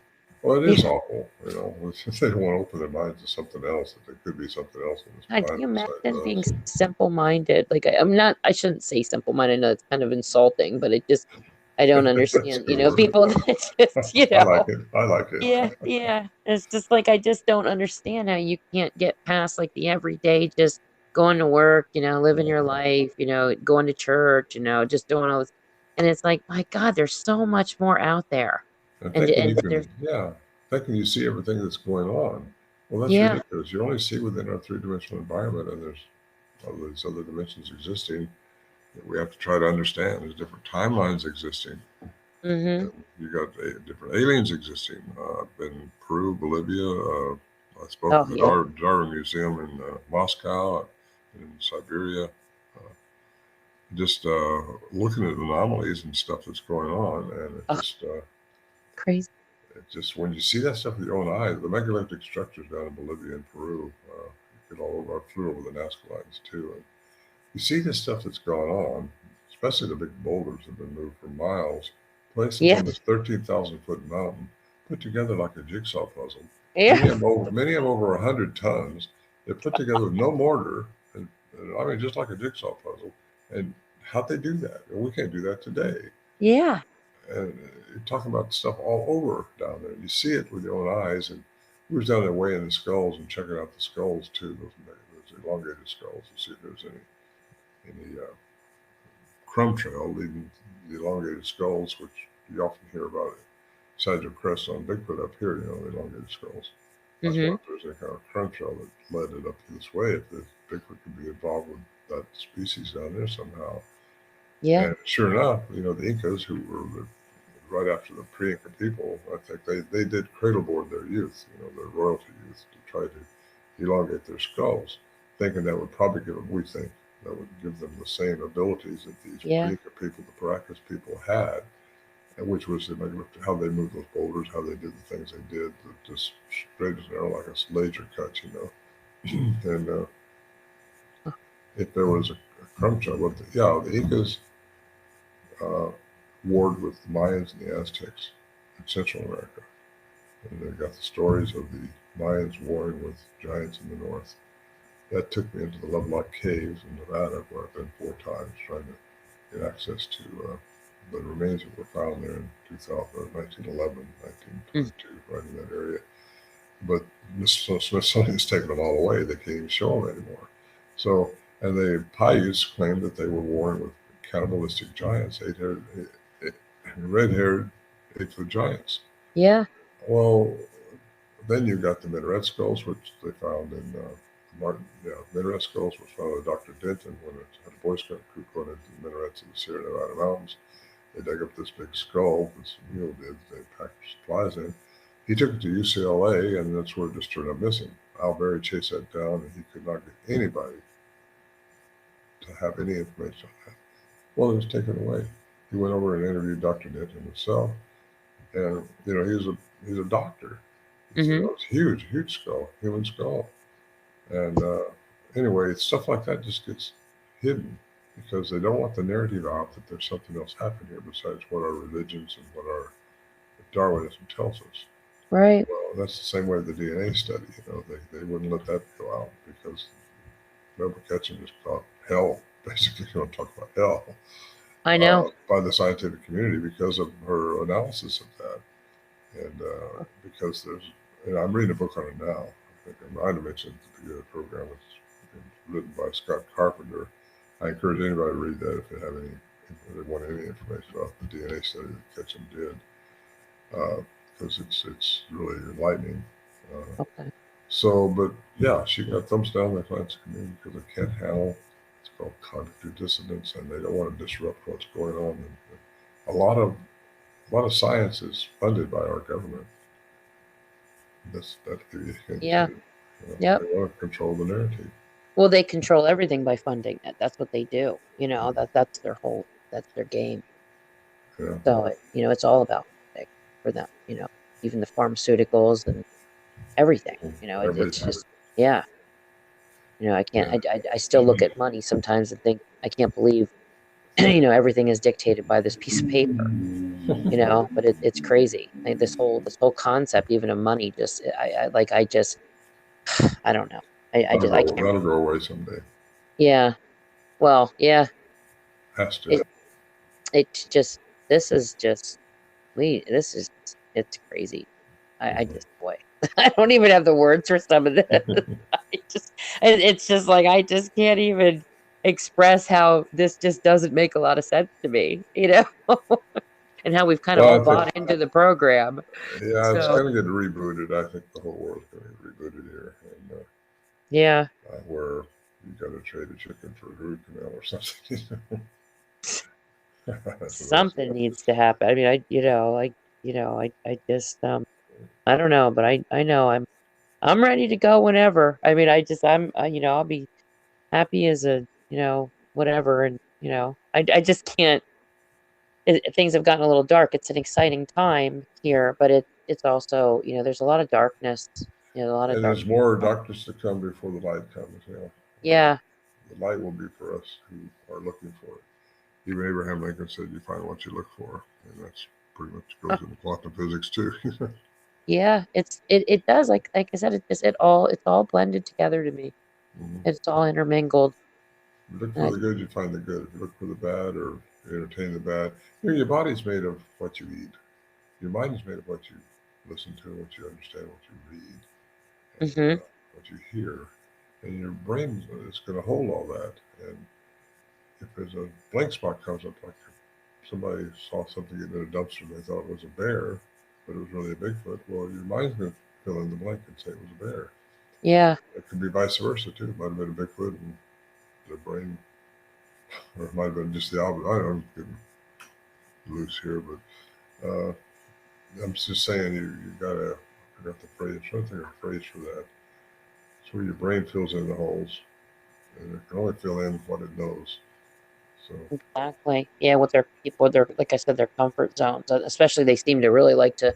There's like two types of people: the ones that go to the comfort zone for the explanation, and the others that go outside of it. Mm-hmm. And I guess we're those people that go outside of it. Yeah. So. Well, like that, a good example was out of our Sierra camp. We were up there when that light, that elongated light, went floating by our tent for several minutes. You don't know you don't know what it's going to do. You don't know what it's for. It's just not supposed to be there. Mm-hmm. Yet nothing surprised me up there. We weren't looking for a light. I seen it. It just came floating through the trees, probably 3-4 foot long, glowing. It's a form of energy. Well, there's another gentleman up there with us who helped us pack in, and he was in a sleeping bag off at a distance from us, and he was looking the other way, and he seen something coming down, a light coming down the ridge towards camp. This was like at midnight at night, and he thought, well, somebody's coming to camp. The next morning, we asked him, "Did you see anything last night? Just that light going by?" He said, "No, I was facing that way. I didn't see anything except for this guy coming into camp. He thought somebody's going to be there that night." And I looked up there, nothing up there but some boulders. There's no trail up there at all. Anybody ludicrous to be walking in there at night anyway. It just got kind of a place. Yeah. So he couldn't. I said, there's a theory, not a theory, but you got these cones that can shoot out of some of these creatures' eyes. A lot of babies will have that until their eye develops more, but it shines a light. And I said, it could have been that. He thought it was a headlight of somebody walking in camp. There's no trail where he was looking. And Again, you don't walk in there at midnight any night. You just don't Right. do that. Right. He spent the whole morning up there trying to find something, and he couldn't get into where that light was. He just thought somebody's going to show up in camp. So I'm just saying that because it's cognitive dissonance. He said, well, it had to be an airplane. Well, there's no, no. It can't be an airplane. Yeah. But Yeah. his brain tried to fill that in because he's a flesh and blood only. Can't be anything to anything except flesh and blood. Well, Right. that's a nice man, though. I mean, really good guy. I love him, but he just Yeah. his brain wouldn't handle Yeah. cognitive dissonance, and They can't handle the truth. he had to fill it. He had to fill it in with something that his brain would handle. Right. And a plane would have done that, except it could have been a plane where he saw it. It's so crazy how they're, the connection between the Bigfoot, you can't make the connection that Bigfoot and, like, say, an alien spaceship, are interrelated with each other. Because the one seems so almost like animalistic and, like a wild man living in the woods, or even like a gorilla type man or whatever. And then you hear people saying, they see a lot of, spacecraft along with the Bigfoot sighting. Well, we had that. I saw a UFO. I know. And actually, about 20% of Bigfoot sightings have UFO associated with it. Right. In fact, the first reported that in 1888 in the Eureka Times, I think it was called, and this I got out of the Huffington Post from 2012, actually. But in 1888, there's an article said that a rancher and a bunch of Native Americans who had all seen this moon come down from the sky, and 3 crazy bears jumped out of it. Well, that's It sounds crazy, doesn't it, Ron? Well, they didn't have the term Bigfoot. But even thinking about Bigfoot stepping out of a UFO, I mean, though, it's just like, okay, now we've gone into outer space of thinking. Like, that's just like, but this is happening. It does. And what advanced technologies can do is just sometimes you can't wrap your head around it, but it's more than what we understand at this point in our life. Yeah. There's so much higher frequency beings out there that know so much more, have so much more technology than we do. And it's just understanding that they do exist. It's out there. And what they can do, we don't know, but who knows, they could beam things up. We might be living in the Star Trek universe next time. Literally. Well, they say, I think, wasn't it George Lucas who copied Chewbacca from his Bigfoot sighting? Yeah. That's what they say. I like to be a Captain Kirk when I get there. I know. I just don't. It's just, I guess when you think of Bigfoot, you think of like a barbaric type of being that, just is kind of like this wild man or wild, just an animal, almost like an animal, I guess you would think of it. A lot of people would, or an animal man or some kind of caveman or something. And then you try to make the connection to a UFO or the aliens who, in our minds, we've been taught to believe there's such a higher being, they have such higher technology, advanced technology. And so you try to make the connection with these two. And it's just like, okay, this sounds just absolutely crazy. Now you've got Bigfoot stepping out of you just don't think of a higher being as looking like a Bigfoot, Well, because if it was beamed down, like if you hear about abductions being, if they saw something like that, how would you explain it? How would they explain it? To them, it was them jumping out, I guess. I don't know. And I just got the article. I didn't find it from the Eureka Times. I got it out of the Huffington Post. But it's just interesting that I think there is a connection. And I think there has to be. That's where I get with my theory of so many different types of aliens are out there and have visited this planet, and they're hybridizing their species on this planet to acclimate their species to this planet. Why? Because this is a great planet. Yeah. Yeah. We got everything if we don't blow it up in between time. Yeah, did you hear of that old woman that there's a woman that lives out in the woods that she actually lives amongst a family of Bigfoot? I don't know her name. I don't think the name was given, but somebody had heard about her and gone to visit her, and he ran it. He saw them. He saw the there, I guess one of the children, the Bigfoot children, were in her house, and she was in there, and then the male came in, and he talked to her, and he said that he asked her where they, what they were, where they came from, and she told him that they were part human and part star people, and she pointed to the sky, and Well, that that's, they they come in, the males go with, they'll get into a spacecraft, go with the aliens. When they reach a certain age, they go away for a while, and then they're sent back. hmm. This is this is her story, and I thought this was really fascinating because it There actually have been corroborates. Janice Did, Carter, Mary Green, and Janice Carter. Janice Carter, Mary Green is not with us anymore, but Janice Carter knew her, and she was supposedly raised around them. okay, so And of her. I know the story. Okay, Yeah. yeah, I thought that was fascinating. Well, yeah, she was considered well, like we are too, way off in left field or something. Oh yeah, I'd Uh, imagine. but I think people are becoming more and more tuned into, yeah, there's something else going on. Too many people are seeing anomalies and different things. Now people are seeing spaceships, Yeah, UFOs. I was down in South America and talking to some of the people down there, and it's just commonplace. UFOs are commonplace. Up yeah, here is where the government has denied it for so long. Now they've came out, well, okay, they've got a space force now, and there's aliens out there. So they're letting us have just what they think we can handle at the time. they call it a slow disclose. As I talked to a Yep, government agent one night, and he said that that's what the government is coming out with, is a slow disclose, because I yep. think there's so many sightings now that they just can't keep denying this. Well, No. here you go with the Bible scripture. It says, as it was in the days of Noah, so it should also be in the Yep, second coming. Well, what happened in the days of Noah was aliens were coming down, fallen angels, put it that way, and corrupting or messing with the human genome. Well, exactly. they've been doing that, and I think we're in the days of Noah. And, I do too. it's not like an overnight thing. It just, bam, it's just coming. But I, we're going to have an overnight thing for a long time.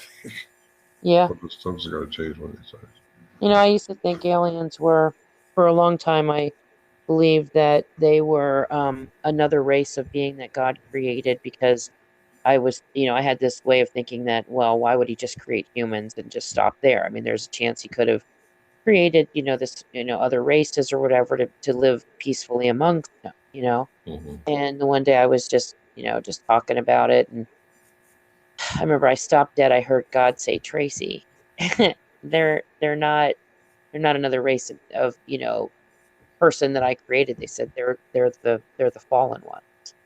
Mm. And this kind of came out of left field for me, because I just didn't ever think like that. I didn't at the time. That didn't even occur to me. So I knew it was something talking to me, telling me this. I was like, because it just kind of stopped me in my tracks, Mm. and I was like, wow, I never thought of that. Well, I think, So yeah, everything's created in one consciousness. That's my take on it anyway. It's just hmm they fall away from that, and that's what happened to the fallen ones. The aliens that came down here, they fell away from the consciousness they had, and corrupted the human genome, and that was to stop the human race from being what we are today, I know. which is well, they stopped the Savior from coming. Put it that way, Christ. He Yeah, came they from tried. yeah, Yeah, they tried. Yeah, and if it hadn't been for Enoch, another reason we should read the book of Enoch. I His love Enoch. I recommend that to everybody. Noah's great great grandfather, I think it was. But hmm I used to get stopped on, well, how'd they make it through the flood if everything got destroyed? Well, then you got Ham, whose son was Cain, who went into the land of Canaan. That's where the giants were. So could Noah's son's wife, Ham, had a recessive gene for the Nephilim, the giants? Yeah. Because you got the Edomites, which were there, and you got a Michelangelo's picture, which depicts Edomites at a cave, and you just got so much to look into. Then you got Rebecca's womb, Yeah. the hairy one, and what happens? Can two different entities impregnate the same womb at the same time? Because she had twins, Right. and one was hairy. Well, yes, one out of every 400 births can be from two different males, Wow. twins.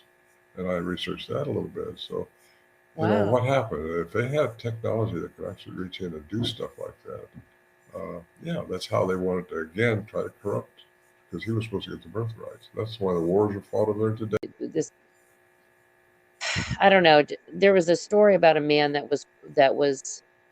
he was riding his horse, and he said, it was a testimony he gave. He said he looked over, and out of nowhere, never heard this being, come towards him. He said he was literally walking beside a Bigfoot, and he said he looked over at him, and he said the creature telepathically said hello to him, and he said he was either Cain, or he was either Cain himself, or he was a descendant of Cain, because that was the mark that was put on them, is what the guy said. That was a story I found interesting. I don't know if there's any truth to it at all, but you just kind of, get your feelers out there and you listen to people's stories, and Exactly. I know, had for years. I had people tell me they saw these things disappear. Okay, goodbye. But no, they can. And it's in physics how they do that. That's what we're talking about. Yeah, I've heard stories. In fact, anybody wants to tell me their story, and I read them. I get emails every day. On Facebook, it's Ronald J. Moorhead, Morehead, and I respond to people. I try to do every one, just about every day. That's what I do now. Is a subject. Yeah. So Yeah. it's fun, and I enjoy helping people if I can, or at least give them what I think. And it's all what I think, and because of my experiences around these things, I think I know. I'm qualified to say something. More so than some of these guys that get up on a stage with me and say, they're just flesh and blood. Don't get up on this tangent thing. Well, they're the ones that better step up. I had a guy one time on a program I was on. He said, I think the Bigfoot community has to step up and start talking more science instead of this woo-woo stuff. I said, I disagree with you 100%. I said, I think science has to step up and get into what's really going on in modern physics. Modern physics is quantum physics. Right. And that was what was it? Max Planck won a Nobel Prize in 1918 for quantum physics. And that's what Tesla, all these physicists have been working with for a long time. And you got Newtonian physics, which we're all raised to trust and believe, which we have to. It's Newtonian physics, 1687, that was 400 years old. But you got to put them together, like Edgar Mitchell said, it takes them both together for perception. Yeah. Einstein makes a statement, let's see, what do you say?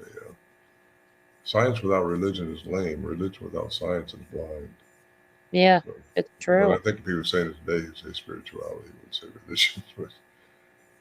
You can't, you just, I just feel like people need to stop being so single-minded, just don't, you have to open yourself up to, believing that there's other possibilities out there, that, we don't know everything. We don't live in a world where we're handed all the answers, and our government is not there to, completely protect us or to divulge everything to us either. They want control. And for all we know, I mean, as far as I'm concerned, the fallen ones are the ones that are running the show down here. So, or hybrids. Hybrids from alien intervention with an agenda that's malicious. So that's what the war is all about. It's a spiritual war as much as it is a physical war. Yeah. Also, actually, because you got leaders. Some of our leaders are in probably hybrids. And maybe some don't even know that. They may not even know that because they've been into the society, but they get fed this information through telepathically. They are subject to that input. Yeah, we definitely don't have just regular human beings running stuff down here. I don't feel that in any way. That's common sense to me. Let's not be interpreted as, well, people don't interpret that as we got a bunch of aliens running our country. Yeah, well, and aliens could be demons, and demons could be the fallen angel. Like, this could go right back to what the Bible's telling us as well. So it could all be biblical. It could all be just different ways of phrasing it, but it that's what I feel. That's my personal feeling. Do I know that 100%? Of course not. I'm not, we just don't know. Well, none of us know everything. We're just searching for the truth and searching for what seems to put the dots together.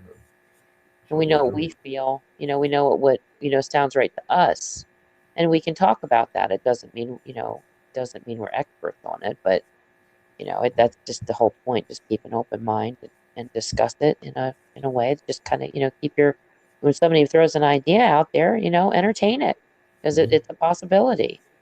I mean, you just don't know. You don't know, but we're trying to find out. Yeah, we sure are, aren't we?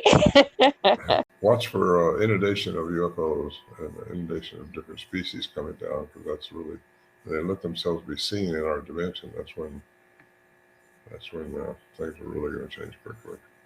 Yeah, I think so too. Yeah. A lot of people will have a hard time handling that, but that's why we're being inundated by the media, being inundated by social network, we're being inundated by theaters, just different films, by cartoons. You see these kids playing with aliens and cartoons anymore, So it's everywhere. It's everywhere. And they're breaking into us slowly but surely.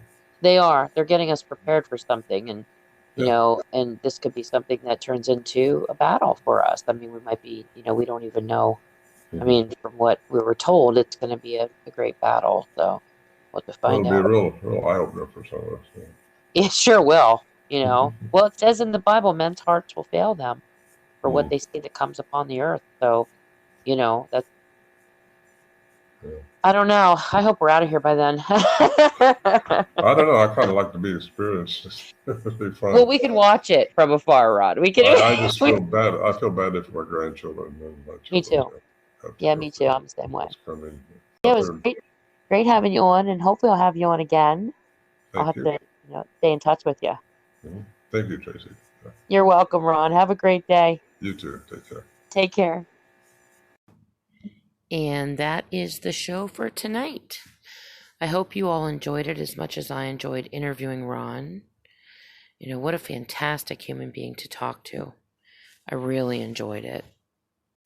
I wanted to say something about my own beliefs and feelings about some of the things we discuss on here, such as, reincarnation, hell, and other stuff. We can all theorize and play with ideas. It's interesting to search for answers in a world where much has been hidden and removed from us to learn and to know. At the end of the day, no matter what comes to me in the form of ideas and hopes that things are a different way, or a way I would hope for them to be, I believe what I feel in my heart is from the Lord. I believe that accepting Jesus as our Savior and Son of God and being the best, most kind person you can be is what we really need to focus on here. We discuss things like hell maybe not existing, but then why would Jesus have had to have died? Sometimes we find ourselves picking and choosing what we want to believe that makes us feel comfortable. But in reality, that just isn't the way it really is, I would imagine. I try to keep an open mind with the knowledge that we truly know so little. But there's still that line I will not cross in the process of giving up on my core belief. And that is that we are in a great battle between the light and the dark daily on this planet. And our God and our Savior is and are real. I just never want anyone to misinterpret that through the open discussions we have on this podcast. So I just wanted to put that out there so you all knew where I stood.